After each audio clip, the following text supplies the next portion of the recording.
بسم الله الرحمن الرحيم. وإذ قالت الملائكة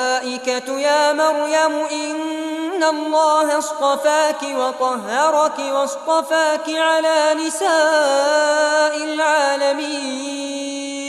يا مريم اقنتي لربك واسجدي واركعي مع الراكعين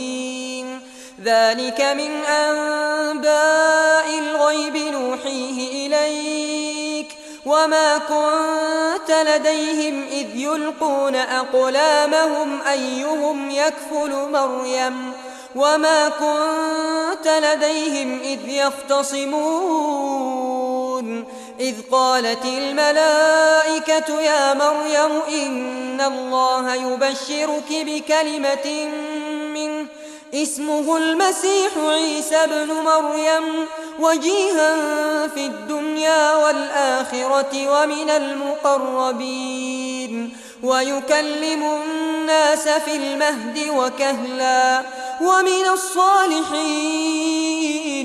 قالت رب أنى يكون لي ولد ولم يمسسني بشر قال كذلك الله يخلق ما يشاء إذا قضى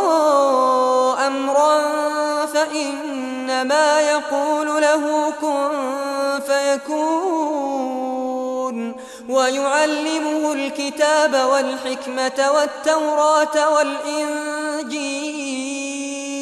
ورسولا إلى بني إسرائيل أني قد جئتكم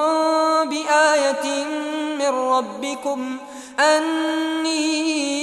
أخلق لكم من الطين كهيئة الطير فأنفخ فيه فيكون طيرا بإذن الله وأبرئ الأكمه والأبرص وأحيي الموتى بإذن الله وأنبئكم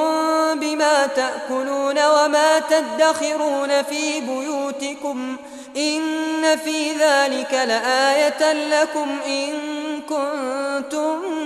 مؤمنين ومصدقا لما بين يدي من التوراة ولأحل لكم بعض الذي حرم عليكم وجئتكم بآية من ربكم فاتقوا الله وأطيعون إن الله ربي وربكم فاعبدوه هذا صراط مستقيم.